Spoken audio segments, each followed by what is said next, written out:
Oke, what up guys, kembali lagi bersama aku Indra Kotiba. Wow, di sini kita akan mengungkapkan kebohongan yang dilakukan oleh Saka Tatal ketika wawancara berlangsung. Apakah ini memang cerita asli atau apakah ini hanya sekedar kebohongan dari seorang Saka Tatal dan pengacaranya? Let's go, kita akan mendengarkan dan kita akan buka bukti-bukti yang sudah kita kumpulkan di Instagram. Let's go.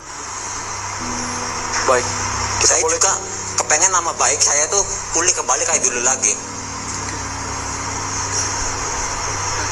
Buktinya apa Saka yang saat ini selain secara lisan Saka ucapkan, bukti yang bisa ditunjukkan ke aparat yang Saka miliki dan juga kuasa? Dari awal juga punya saksi bahwa saya ada di rumah sama kakak saya. Sampai saya pergi ke bengkel juga sama paman saya. Tambahan dari pihak keluarga?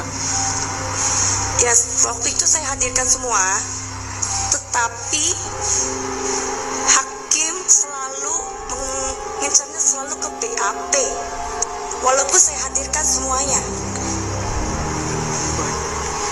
Dengan nadanya tinggi, jadi saya sendiri di situ bingung. Saya berupaya mengumpulkan barang bukti seadanya, benar-benar dicari. Saya hadirkan waktu itu, tapi tidak didengar.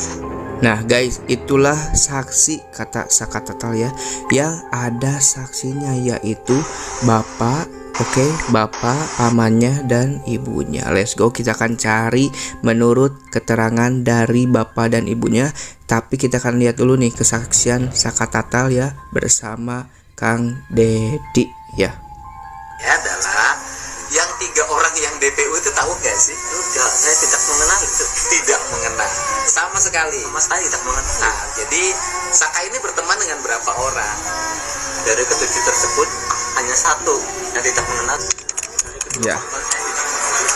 Ya, katanya hanya 1 yang tidak mengenalinya, berarti ya berapa tuh? Sama tadi kan ber-8. Berarti 6 orang semua kenal sama Saka Tatal. Ini gimana ya, pusing ya guys ya aku guys. Dan ini kesaksian dari orang tua Saka Tatal. Lihat ya.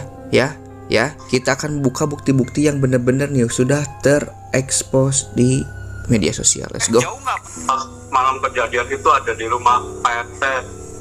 Dengan tempat kejadian perkara jauh nggak Pak rumah Pak RT itu ke TKP tempat kejadian perkara? Ya sebelahan Pak. Sebelahan? Berapa lama kalau jalan kaki itu Pak? Ya sebelahan tuh, lihat guys. 50 meter. Kata Bapak Sata, lokasi kejadian Vina ya ketika di asusila ya bersebelahan dengan rumah Bapak RT. Ini gimana nih ya, makin pusing boy, gimana nih, apalagi ketika lihat ekspresi Bapak ini ketika kecewa tuh. Lama kalau jalan kaki itu Pak? Waduh, berat guys, karena yang namanya kebohongan ya semakin ditutupi akan semakin terungkap guys, karena pasti orang-orang menanyakan hal yang sama secara berulang-ulang. Kalau kita menjawabnya tidak konsisten ya, itu pasti dicap sebagai kebohongan tuh. Katanya Saka Tatal tidak kenal tetapi berfoto bareng dengan Vina nih. Lihat Saka Tatal tuh. Nih Vina dan Eki. Waduh. Gimana guys? Tetapi di sini kita akan melihat ya kan opini dari Bang Hotman Paris tuh. BAP dari Eko Rahmadani, salah satu yang sudah divonis. Yang ikut mengejar adalah Sudirman boncengan dengan Dani naik motor Mio hitam, Sandi boncengan dengan Saka naik motor merah, naik motor Mio merah. Ini diuraikan semua siapa boncengan dengan siapa. Totalnya ada 11 orang. Tuh lihat guys, data yang terkuak dari BAP yang dulu ya, kita bisa menyaksikan kalau dari Bang Hotman Paris ya menyebutkan bahwa Saka Tatal dibonceng oleh salah satu temannya tuh. Waduh. Makin aneh guys, makin aneh tuh. Ya. Banyak sekali netizen yang menyangka kalau Saka Tatal ini berbohong karena melihat dari tatapan matanya dan dari jawabannya yang tidak konsisten katanya guys tuh. ya. Waduh, gimana guys menurut kalian guys ya? Mungkin dari penonton-penonton channel ini ada orang yang bisa melihat mikro ekspresi dari seorang Saka Tatal ini seperti apa, tulis di kolom komentar ya. Oke, kita akan mendengarkannya ulasan pengakuan dari Saka Tatal tuh ya. Tuh, disinilah kebohongan Saka Tatal terbongkar ya. Lihat. Sendiri mengatakan dia tidak melakukan perbuatan tersebut.